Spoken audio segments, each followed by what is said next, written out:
What's up, Chaos? Today I'm finishing out the Bridging the Gap series, and we're just going to answer one question today, and that is, what is our response? What should be our response to everything that's going on right now? Maybe you're trying to figure out, should I be posting about it? Should I be talking about it? What do I do? What do I say? If I don't post anything, am I wrong? If I do post something, am I wrong?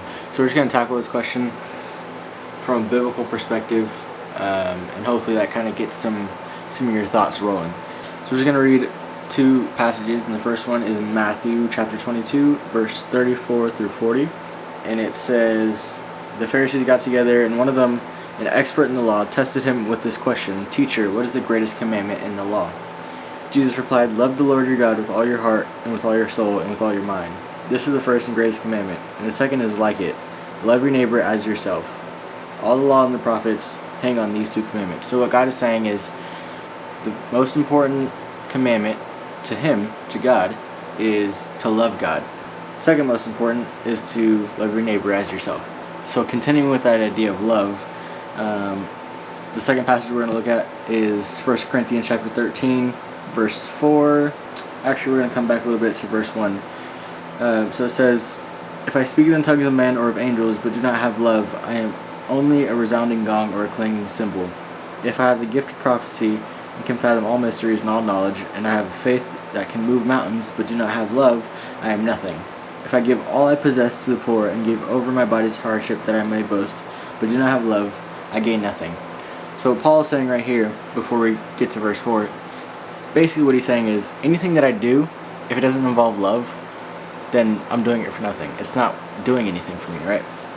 So continuing on, verse 4, "Love is patient, love is kind, it does not envy, it does not boast, it is not proud, it does not dishonor others, it is not self-seeking, it is not easily angered, it keeps no record of wrongs.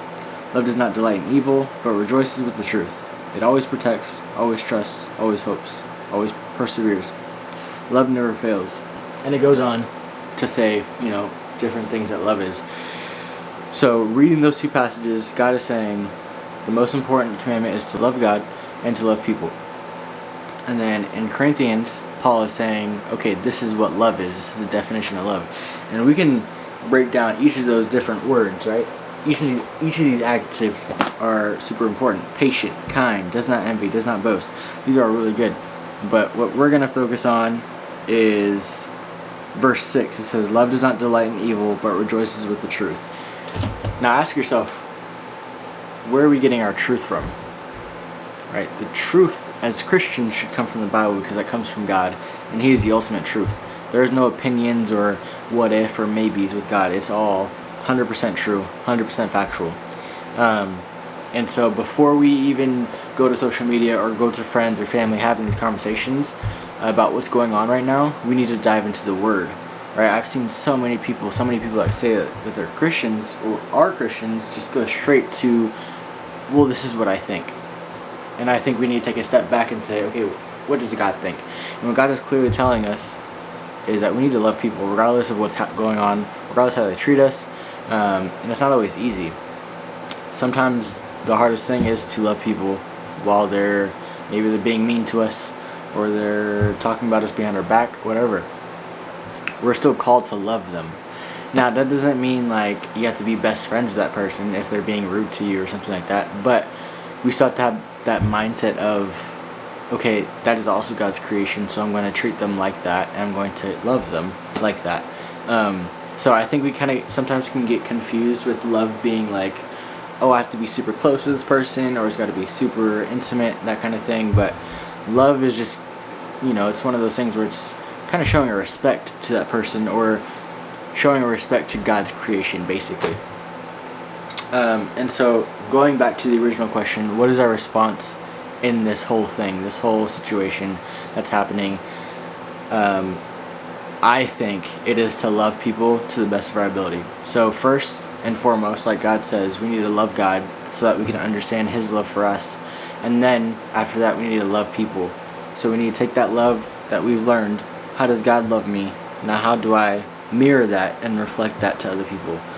So a quick side note is the question, what is not a good response, or what is a bad response to this situation? And I think being defensive about maybe being mistaken, honestly mistaken about something is wrong, because again, going back to what the Bible was saying, let's find out what the truth is, right? And if someone comes to you and says, hey, this is what the actual fact is, you have to recognize and humble yourself and say, oh, okay, that was my mistake, let me take that back. But if you continue to go into defending your argument and saying, no, this is what I think is true, this is what I think, cut out the I think and go to, well, I know that God says this, and I know that God says to love people and to love Him. So now that we've answered that question from a biblical perspective, let's answer this question practically. Because I don't know about you guys, but sometimes when I read the Bible, it can give me truth, but I'm like, okay, but how do I live that out? And maybe this is a conversation you can have in your small groups, with your family, with your friends, whoever. Just kind of start this conversation going. But practically, what does it look like to love people, especially in a time like this? So maybe you go on social media and you see someone post something, maybe on their story, on their account, that you don't necessarily agree with or doesn't kind of sit well with you as a Christian. Before you go and say, well, this is wrong, blah, blah, blah, because all that's going to do is start an argument, potentially. What you can do is, one, the easiest thing is just get off of social media for the day or for a little bit. Just ignore it, because anything you tell them is probably, for the most part, most likely is not going to change their mind. Obviously, you can pray for them. You can kind of do your own research and ask yourself, is this right or is it wrong? The other option is to, if it's something that really you feel passionate about, you can hit them up and say, hey, like, where are you getting your information from? Because this is what I believe. But try to have a conversation versus attacking them, if that makes sense, because we're trying to love. We're not trying to come from an attacking perspective. So if you do want to reach out to that person and say something about what they posted or what they're saying about whatever movement, then try to word it in a way that's more conversational versus attacking and egging for an argument, because all that's going to do is not going to get you anywhere. Right? Again, just like Paul is saying, anything you do without love isn't going to get you anywhere. So approach it with love. Maybe take a step back and say, okay, if I engage in this conversation, is it going to be fruitful? Is it not going to be fruitful? Am I willing to accept the consequences if it does turn into an argument or if it does turn negative?